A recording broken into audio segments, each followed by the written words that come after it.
Good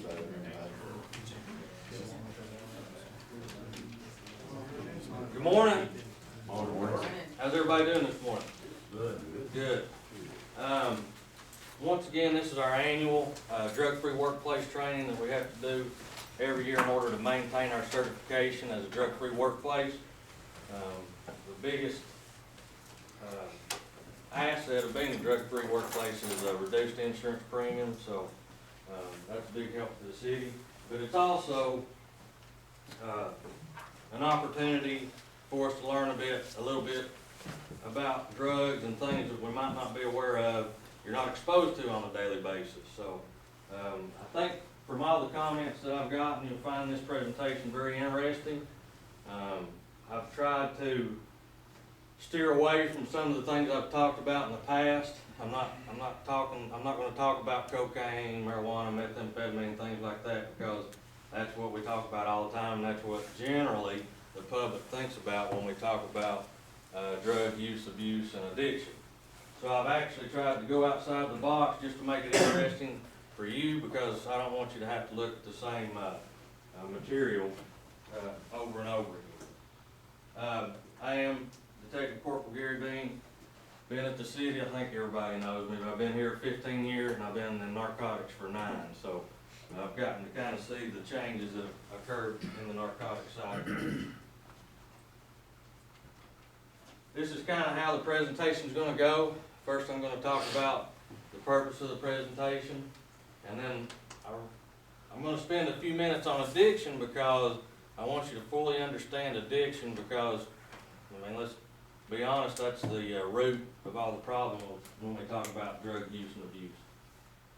Alcohol, I threw alcohol in because we hardly ever talk about alcohol when we talk about drug abuse, but it's a drug, and it's probably the most widely abused drug that we have in our nation. Then we're going to spend a few minutes on synthetic drugs, and then we'll move on to more of the illicit drugs, but it's going to be some of the things that you've probably not ever heard of before, most of you anyway. And then I want to talk about prescription medication again. I know I did that last year. I'm not going to go nearly as in depth, but I've got some information, some updated information that I wanted to share with you that I think you'll find interesting. Then we'll talk about the consequences of drug use, abuse, and addiction, and then we'll have a few closing notes. So first of all, the purpose of this presentation.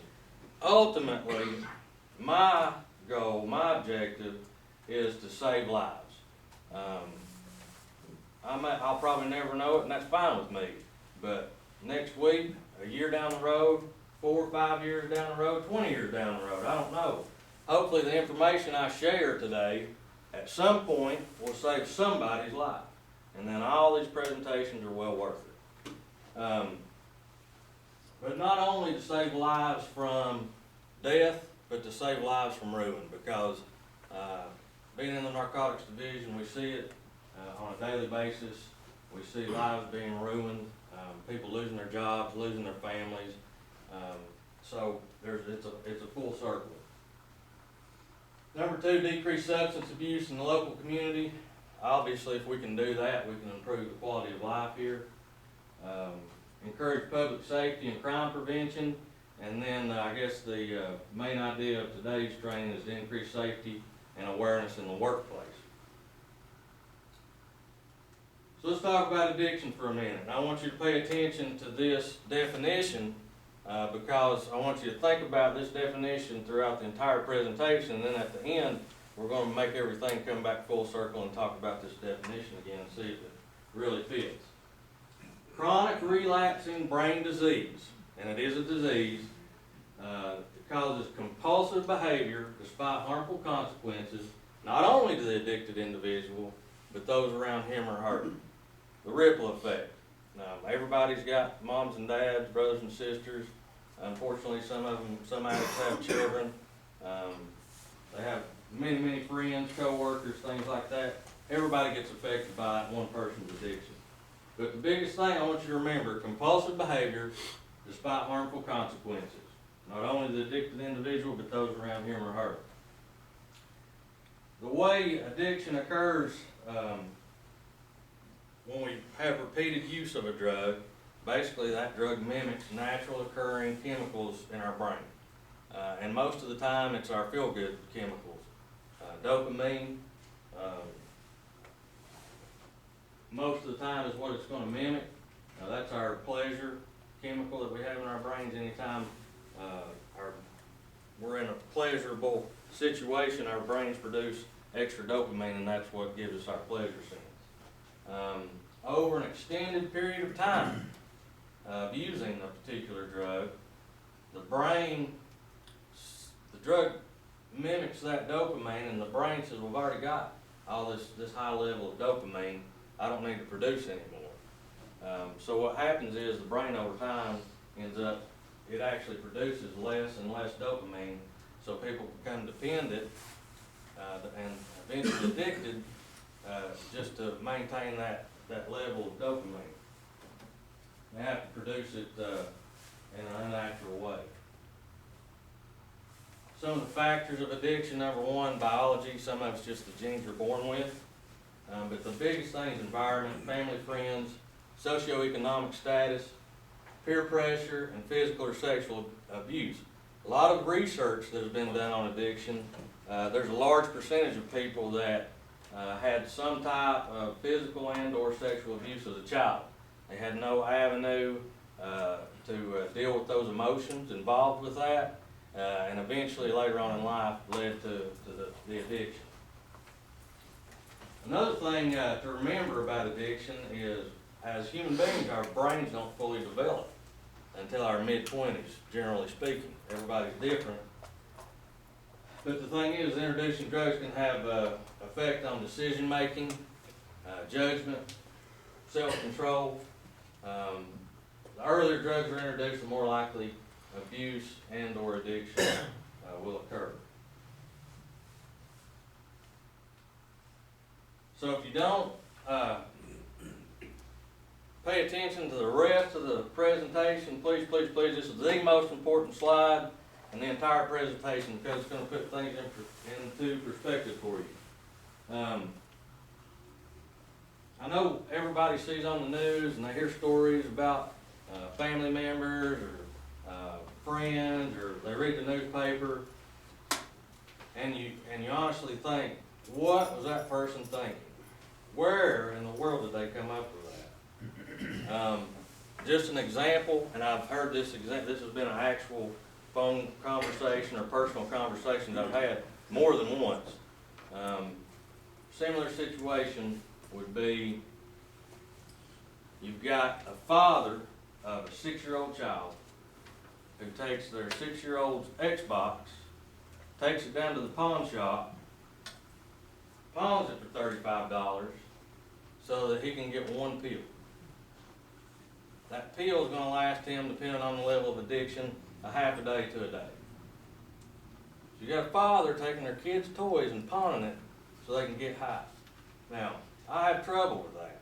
It's hard for me to wrap my brain around that. I do not understand it. And nobody else does. Especially a lot of the older generation, the grandparents that I've talked to. Prescription medication wasn't what it was now back in the 60s and 70s. It's a total different ballgame. And they don't understand it. But this helped me understand addiction and why that father would do something like that. First thing you got to pay attention to, on the left, you've got line number 3 that runs all the way across. That's going to be our normal functioning level. That's where we all are right now. Not under the influence of any drugs or alcohol. Woke up this morning, number 3 is normal functioning level. That's get up, go to work, get up, go to church, get up, go to our school, whatever the case may be. That's normal functioning level without any intoxication from any drug or alcohol. So now what happens is a first time use. Let's pay attention to the first 3 bars. So we're at normal functioning level there on the green. And then we take this drug, and that orange, we get this huge, huge high. We're like double. Very euphoric, wonderful feeling on a first time use, what we're talking about. and then our bodies metabolize all that drug and we get that out of our systems. And when we come back down to normal functioning level. Okay? So then let's move on to the next 3 bars on the early stages of abuse. Now we're using kind of on a semi-regular basis, 2 or 3 times a week maybe, maybe just on the weekends. So we've been doing this for a little while. Again, extended period of time. Nobody wakes up in the morning and says, I'm going to be an addict. It doesn't happen that way. They never know what's coming. Extended period of time and a very slow process. But we're using more, so we're not quite up to our normal functioning level because of our brain's not producing those natural chemicals as much anymore. So we take the drug and we get this super high, but it's not quite the high that we got the first time we used the drug. And the thing is that you will never achieve that same high you did the first time you used that drug. Unless, of course, you move on to harder drugs. But when we come back down just a little bit lower because of that brain production of those natural chemicals. So now, abuse on a daily basis. Basically, we're dependent on this drug to function. So on the green one, again, we're down, not quite functioning right. We get this high. It's not quite the same high. We come back down a little bit lower. Now we're to full-blown addiction. The last 3 bars. We're way down here starting out. We take our drug to get high, but where are we at? Normal. These people, the dad that takes his 6-year-old's Xbox to the pawn shop for a pill, he's not focused on getting high. He's focused on feeling normal and not going through withdrawals and being sick. And that kind of put things into perspective to me. Now, of course, I still have a huge problem with it, but I can understand where somebody has that drive to feel normal and is kind of scraping from the bottom. All these people are trying to do is feel normal, to function like you and I do on a daily basis. So that, I hope that kind of helps you understand addiction a little better, because I know it did me. Alcohol, according to the National Institute on Alcohol Abuse and Alcoholism, 2009, 10.4 million people between the ages of 12 to 20 had drank more than a few sips, and by age 18, 70% of teens had had at least 1 drink. Is anybody surprised by those numbers? I'm not either. Why are we not surprised by it? Why is 70% usage? Why is that? No, that doesn't surprise anybody. What is it about alcohol in and of itself? Readily available, aka legal. It's legal in and of itself, unless you're under the age of 21. You can legally possess it and consume it. What's another legal drug that we have problems with? Prescription medication, absolutely. Those are that's what those 2 drugs have in common. Alcohol and prescription medication, in and of themselves, are legal substances, and it's very hard to combat that from a law enforcement standpoint. However, because you can't possess it or consume it, according to law, until you're 21 years of age, those people that get the alcohol tend to binge drink because they can't get their hands on it as often as they like to. 4 out of 5 college students drink alcohol, and half of those tend to binge drink. 5,000 people under the age of 21 die from alcohol-related incidents each year. 1,825 students between 18 and 24 die each year from alcohol-related unintentional injuries. That's basically getting drunk and getting stupid. That's basically what that statistic is talking about. Another risk of alcohol use and abuse is increased chance to commit or be a victim of physical or sexual assault. And again, we've already talked about brain development, but the biggest thing about this particular bullet point, the introduction, not just alcohol, but the introduction of any of these drugs, long-term, lifelong effects on decision making. And we'll come back to that later on as well.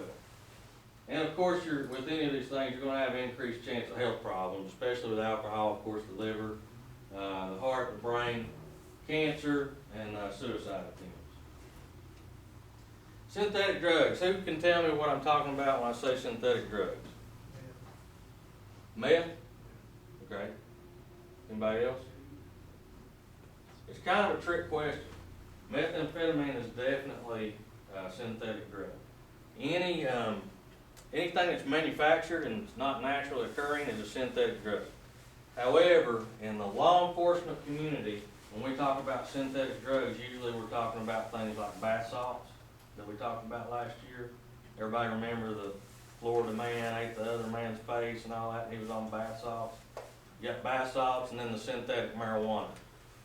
Products like that are kind of what, it's just a law enforcement term that in law enforcement, that's kind of how we talk about synthetic drugs.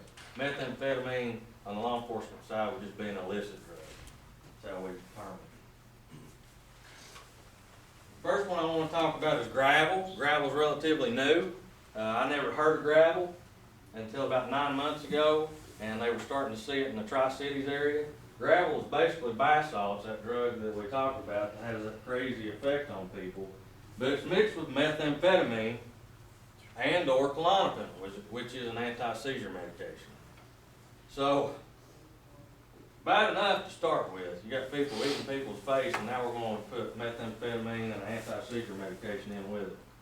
Causes extreme paranoid behavior and suicidal thoughts. That's the big thing. They say the suicidal tendencies is huge in this use of this particular drug. Now being seen in the Tri-Cities area. These numbers I just got probably 2 or 3 weeks ago. This particular agency or county in Southwest Virginia recently had 12 overdoses on gravel in a 30-hour period. 2 of those people ended up dying. It sells for about $150 a gram up there, and the information from law enforcement up there says that all of their gravel is coming from the Tri-Cities and Greenville area. I've not personally seen it. I have no question in my mind that it's here in Morristown too, in Hamlin County, but I've not personally seen it or heard from our underground people that we have contact with that it's here, but I'm sure it is. I'm going to show you a video. This is actually a news clip from the Tri-Cities area. This was aired about 3 months ago.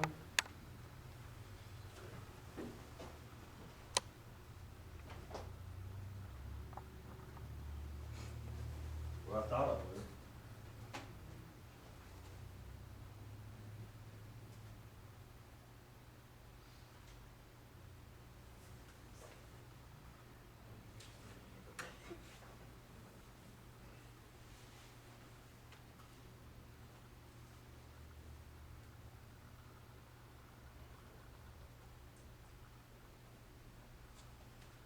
Kendall found out there's some scary statistics today. So Kendall, what? Well, the use of bath salts peaked last year. Police and doctors say an even scarier version has emerged.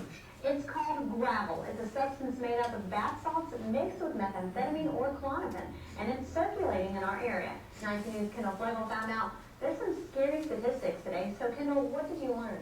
Well, guys, today I spoke with an ER doctor at Bristol Regional who says although he hasn't seen a lot of these cases, he knows of doctors here at Folsom Valley and Kingsport that have seen some very bad instances of overdoses related to gravel use. Now, Leslie Earhart of the Sullivan County Sheriff's Office tells me that they get an average of 1 phone call a day on suspected gravel use. These people get super paranoid and they're very, very, very suicidal. The erratic behavior, hallucinations, they basically see things that aren't there. They become increasingly violent. They're talking about people high on gravel, a new underground bath salt mixture. It's a scary new product available in our area. The Sullivan County Sheriff's Office say they started seeing it around 6 months ago. And it's steadily increased to where it's not uncommon to receive some type of report related to synthetic drugs on a daily basis. Earhart says that some of those arrested have had to be hospitalized. The person taking it never really knows what it is, and it could be deadly in some cases. The hospital care for these individuals is intense, usually requiring many hours of heavy sedatives. And they require usually ICU care with multiple nurses and taking up a lot of hospital resources and hospital employees to take care of them. Earhart says cutting the salts with these other drugs makes the supply last longer. And 1 gram of gravel is selling for $100. But no matter the form, bath salts are illegal in the state of Tennessee. It's still coming. It's being imported from other states that have less stringent laws. Representative Tony Shipley, who previously led lawmakers in outlawing synthetic drugs in the state, says they will now have to increase the awareness to nearby areas. Part of our next step will be more intense coordination with surrounding states to get them to participate very aggressively in taking it off their shelves. Both Shipley and Earhart urge parents to talk to their children about the dangers of these drugs. They are also asking that if you know of anyone using or dealing gravel, please tell police. You can remain anonymous. Kendall Flegel, 19 News, Sullivan County. Thank you. So that's right in the Tri-Cities area, and obviously a drug that we have in our area and we're gonna have a problem with. I just hope we can keep a grip on it and keep it from getting out of control, and I think we've done a pretty good job so far. 25I MBOME, otherwise known as N-bomb, or Smiles. It's a synthetic drug, very closely related in chemical structure to LSD, which is, of course, a powerful hallucinogen. It's taken in micrograms due to its potency. I was doing my preparation for this presentation, and YouTube is a wonderful, wonderful tool. Unfortunately, it can have influence and negative impacts on our kids, but as parents, it's a learning tool. I would recommend if you've got a teenage child or preteen, I go in and Google and YouTube new drug trend about every 3 months, and every time I'm going to come up with something I've never heard of before. So it's a very good tool. But when I was watching that, this guy was tripping on Smiles, and he says in the video, he had taken 500 micrograms. That's half of 1 milligram. So very, very potent. He was very out of his mind, I guess you'd say. It's distributed primarily online, on blotter paper and powder form. Blotter paper is kind of like LSD was. It's basically paper. You kind of put the drug in a water-soluble solution, drop it onto the paper, it's absorbed onto the paper. Then you stick the blotter paper on your tongue, the paper dissolves, and you get that drug is released into your bloodstream. Same thing as the Suboxone, if you remember, we talked about last year. Sublingual, same thing as the Listerine strips about the store. It's the same concept, just got a drug in it. That's what it looks like on the left in the powder form, and then on the right in the blotter paper. And that's what the blotter paper is always going to be. It's going to be extremely colorful because it's a hallucinogen. And they try to entice people with the colors and the designs that they have on the blotter paper. Another video to watch on N-bomb.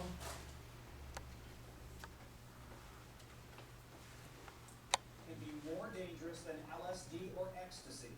NBC 15's Brittany McDonald has details on a new synthetic drug surfacing in Dane County. Brittany? Yeah, John, most people I talked to in the area today haven't even heard of it, but it's taken lives around the country and it's making its way here. One teen's in the hospital now who may have long-term damage. It's something new that our detectives are just seeing for the first time. N-bomb, Smiles, 25I. It's a drug that goes by many names, with side effects similar to LSD, ecstasy, and meth. Hallucination, seizures, altered mental status, and also can cause some medical issues involving the kidney, and electrolyte imbalances. But even more dangerous, It can be as potent as a combination of methamphetamine and LSD. it's been popping up all over the country since it started being sold for recreational use in 2010. Now just surfacing in Dane County. 2 teen boys landed in the hospital after taking it recently. It was organ failure. The drug was discovered by researchers about 10 years ago after studying chemical compounds to treat illnesses like depression and schizophrenia. It's very inexpensive, which is, again, why some teens might gravitate towards something like this. Now sold all over the internet. With variations in its makeup, consumers often don't even know what they're getting. Well, a lot of people are taking it thinking that it is LSD, and, having, some of these bad side effects that can be very damaging. And it's a drug that's still underground and not easily identified, even by medical professionals. It's possible that I have seen a patient that has taken this that I'm not aware of because it doesn't show up in the drug screen. It leads you to be in situations that you normally wouldn't be, and that's dangerous. Now, authorities encourage parents to educate themselves about this drug and others and really talk about the dangers with their kids. Does, anybody remember, I think it was last spring or summer, we had a 17-year-old that died out in the county. I'm not real familiar with the case because it was a county case. I just talked to some of the narcotics guys up there. They had a 17-year-old that's died in the last year, and this is what he overdosed on, was the N-bomb. So it's here, obviously, and it's obviously had an effect on our community. How can they buy it online? I mean, it's illegal. Well, in enough, you're right, but it's just like, you could buy synthetic marijuana online. You can buy bath salts online. It's just the internet, there's no, I don't guess there's any real control over the internet. But you can get all this stuff on the internet. The internet's a wonderful thing and a horrible thing. I left Molly in here. We talked about Molly last year, but I left Molly in here for one reason and one reason only. I've been doing a lot of presentations in the high schools and at Walsh State Community College, and I asked the high school kids at the beginning of each presentation, you all tell me what's available on school campus right now. You tell me what's available. Immediately, the first thing out of their mouths was marijuana. There's marijuana on school grounds. Every single class. And I probably gave 12 or 15 presentations. And marijuana was the first thing said. Alcohol was usually number 2, but then Molly was usually number 3. The high school kids know what it is. A lot of them do. There's some that don't, but a majority of them, I believe, do from what I've seen. And it's out there, and they know it's available and where they can get it. So I wanted to reiterate Molly, so that maybe you forgot last year or to kind of update you with it. But it's the purest form of ecstasy or MDMA. It's usually in powder form. It also comes in tablets. And again, it's going to be those multicolored tablets with some kind of unicorn or rainbow or something imprinted on it. Always some kind of fun something. Makes the user feel very relaxed and provides a feeling of euphoria. That's what it looks like just in powder form, but this is how the kids are used to seeing it. They're just taking the powder and put it into capsules. And that's how they're kind of distributing it. So that's probably what it's going to look like if you ever see it. One of the things I told them, and it goes with all of this stuff, unless you bought it at the store in a sealed container, or you got it from the pharmacist with your name on the prescription bottle, you have no idea what you're putting in your mouth. All this stuff is manufactured and cut, and you have no idea what process they've used to manufacture it or anything. So you have no idea what you're putting in your mouth. and ultimately in your body when you decide to take things like Molly and Smiles and any of the synthetic stuff. So, majority of Molly users are between 16 and 24, and they often refer to the use of the drug as "I know Molly" or "popping Molly," and they may talk about "have you seen Molly" or "can you help me find Molly" when they're trying to find out where they can get some. And you know, probably one of the things that's increased its popularity among our young people is popular music entertainers are singing about it or rapping about it in their songs. And you know, if you're like me, unless I was unaware what Molly was up until a few years ago, so unless you are aware of it, then you hear those songs or your kids playing those songs, or you may like them, but now you know what they're talking about. Didn't make sense before, but it does now.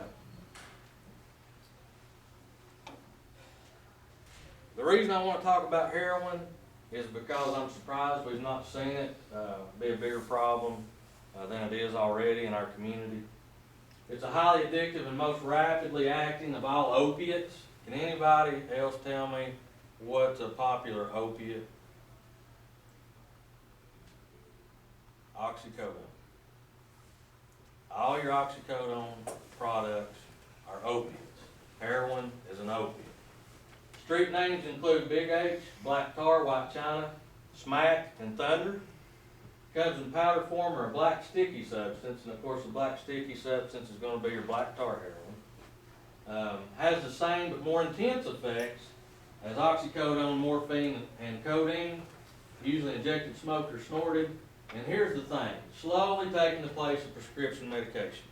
And the reason it is because oxycodones are probably most abused narcotic. It's an opiate. Heroin is an opiate. It's harder to get pills. The price has gone up. When we first started seeing Roxy, paying $20, $25 a piece for them. Then we went to $30. Now we're paying $35 for each, just one oxycodone pill. Get heroin for about a third to a half of the price as you can those pills. Get the same high, you're going to get the same effects. So I'm really surprised that it's not hit us harder than it has, but it's definitely on its way. This is what it looks like in powder form on the left. That's, of course, a bunch of bundles or packages to be sold. And then on the right is a picture of black tar heroin.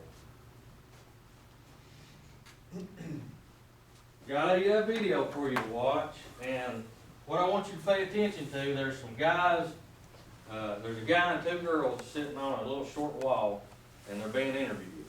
I want you to pay close attention to that conversation they have. And then at the very end, there's a guy in there, he's talking about what the addicts really, what kind of drugs they really want.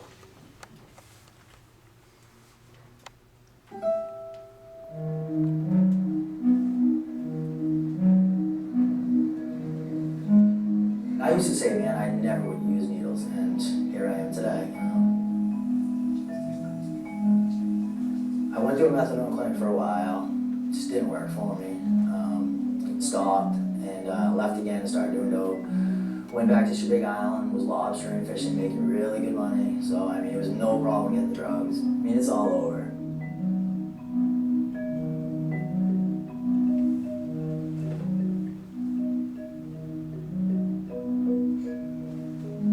Almost everyone that we are seeing who comes into the exchange right now, almost everyone is saying they're injecting heroin. Heroin. Heroin. What are you injecting? Heroin or crack, whatever.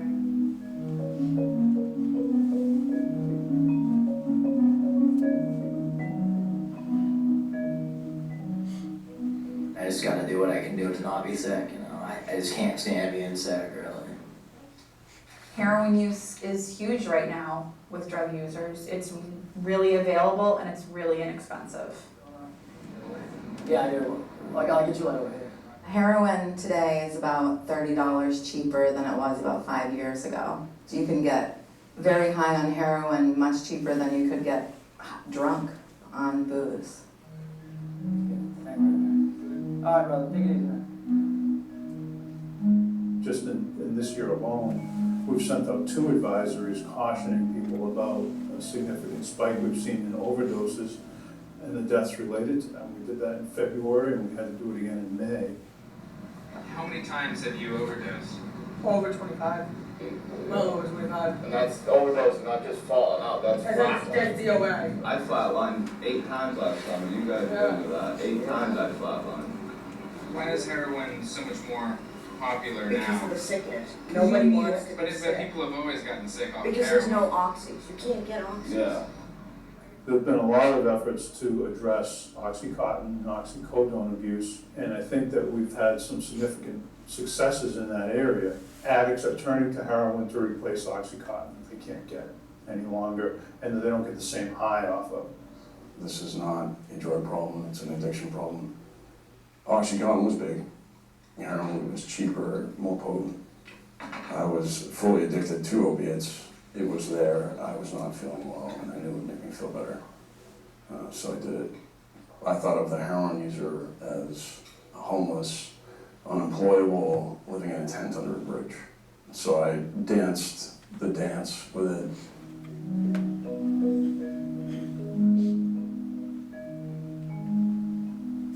He was in child pose, which is down on the floor, and there was a blanket down. He was on his knees and his forearms with his face down. And I said hi, he didn't say anything, so I assumed he was meditating. I didn't think that an overdose would be the case. They said that it was the China White, one of the more pure forms of heroin. The heroin we see here is very inconsistent, at least right now. And that's why there's so many ODs. While the heroin purity might not, or potency might not be that strong, there are other drugs within the bag of heroin that have been cut into it that are killing people. The combination of them. Yeah, you can tell there's definitely some kind of way to cut. It's usually a lot lighter. One time I got another bag and it was just as strong, and I did a lot of it, and bam, just went right out, and I had to get hit with Narcan that time. The thing is when people hear, oh, there's great drugs around, people are dying off it, they want it because they know it's how good it is, you know? That's the thing that scares me, you know what I'm saying? I think the same way. I'm me, you know, it gets cut so much by the time it gets up here, even any drug does, you know? For some reason this is just like crazy.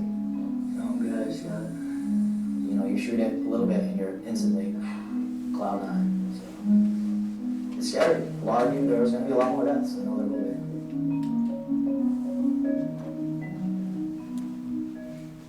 So a couple of things, when you flatline 8 times in a summer, does it make sense to continue to use the drug? So back to the addiction that we already talked about. Trying to keep from getting sick, and just to feel normal, it's worth the risk to die to feel normal, where these addicts are. The other thing at the end there, did you hear the guy said, if they hear on the streets that the heroin over here in this part of town, wherever it's coming from there, it's killing people. That's where the addicts want to go because they know it's a stronger drug and they're going to get a higher high off of it. Again, it doesn't make sense to the normal person, but to an addict, that's how they think about things. Desomorphine is the next drug I want to talk about. It's almost always referred to as crocodile. It's a powerful morphine derivative, 10 times more potent than morphine. Over 1 million addicts in Russia. Russia has a huge, huge problem with this drug.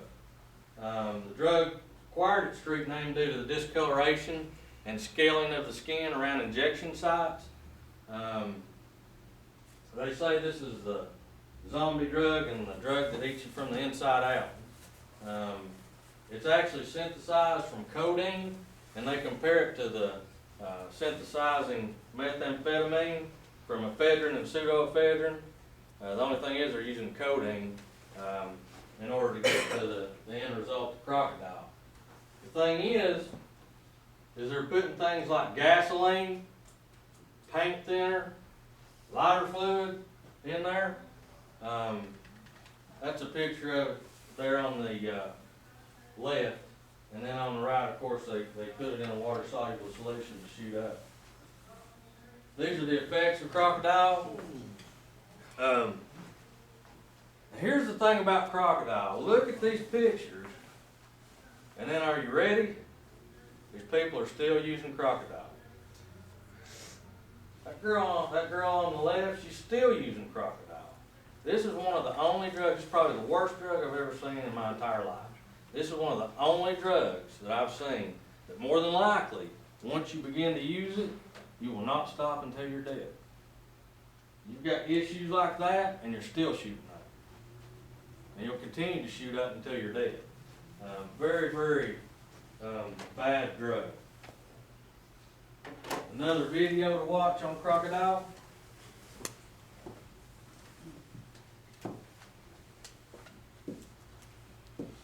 Cheating street drug, doctors scrambling to stop people from using a cheap heroin knockoff that's been coming into the United States from Russia. It's growing in popularity across the country. The drug is known as Crocodile because after the high, the skin rots and takes on a scaly green appearance. And I want to warn you, because some of these pictures here that we're going to show you, they are graphic, but it's important for people to understand how awful this is. And Ted Rollins is out front.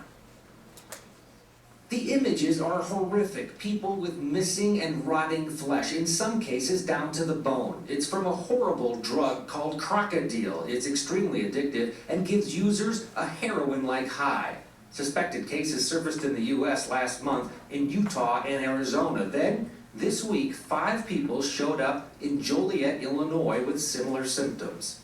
One person, a woman, according to doctors, lost significant portions of her legs. So far, none of the U.S. cases have been confirmed as being caused by Crocodile, but the doctor that treated the Illinois patients is convinced. It's a zombie drug. I mean, it literally kills you from the inside out. If you want a way to die, this is the way to die. The drug first surfaced in Russia in the early 2000s and has grown in popularity. As many as 1 million Russians are estimated to use Crocodile. When you see these images, it's hard to imagine anyone ever wanting to use this drug. But to a heroin addict, there are a few things about the drug that are actually attractive. First of all, it's cheap, about a third the price of heroin. It's also relatively easy to make. Some of the ingredients used to make the drug include lighter fluid, paint thinner, and gasoline. One of the issues is that it's actually more addictive than morphine, for instance, because it's almost 10 times more potent. According to the hospital in Illinois, their patients said they thought they were buying heroin. I think this is the tip of the iceberg. I think it's going to get a lot worse before it gets better.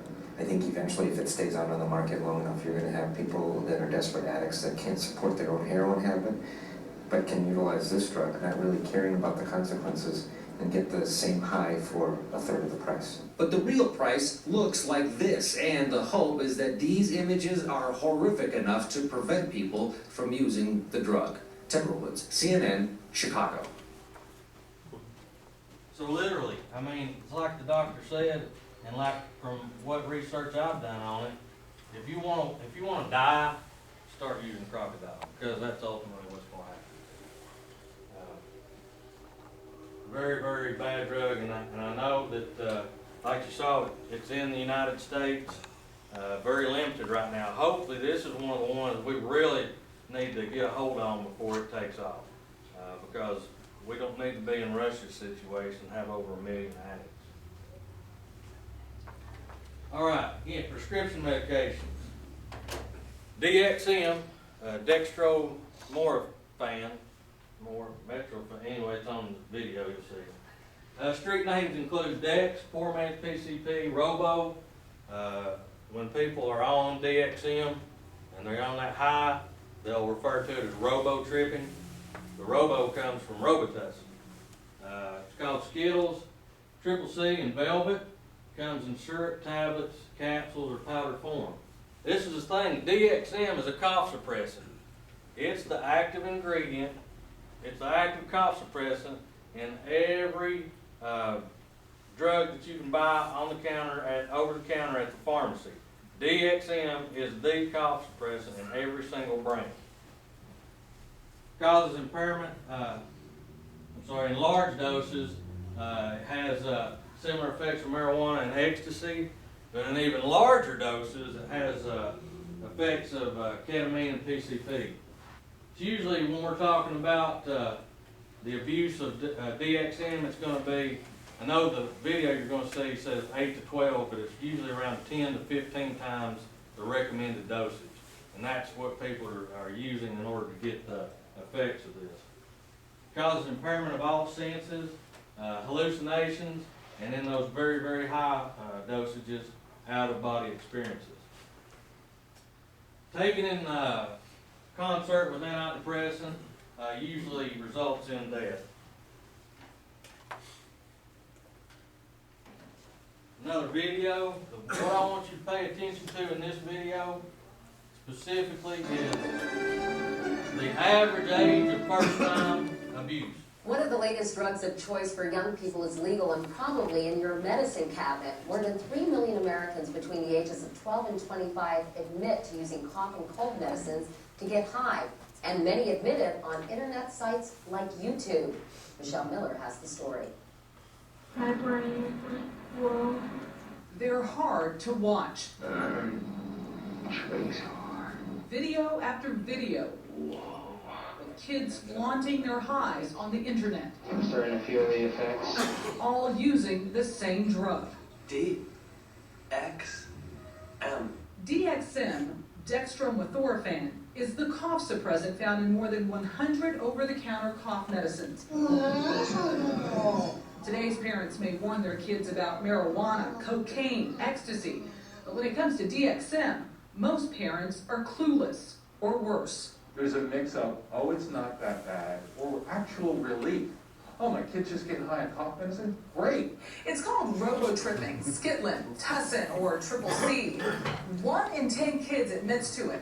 And while parents think drugs start with high school, the average age of first-time use is between 12 and 13.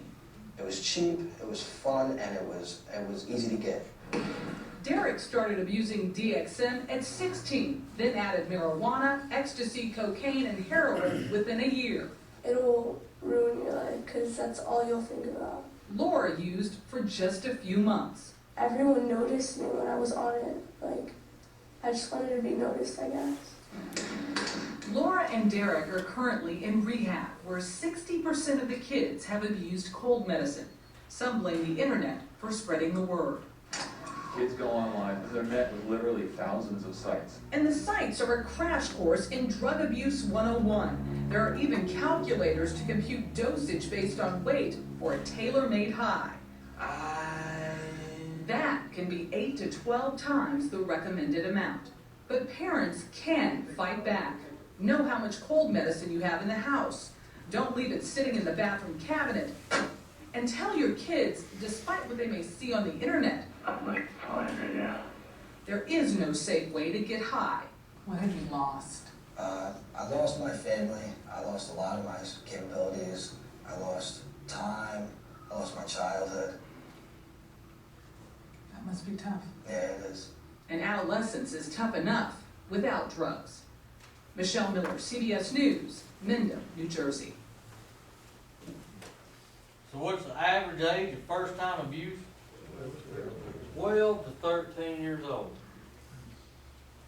The thing is, and hopefully things like this presentation, getting this information out, I think our younger generation, they see their kids or see their friends doing things like DXM and nothing happens to them, so they think, well, it's okay for me to do it.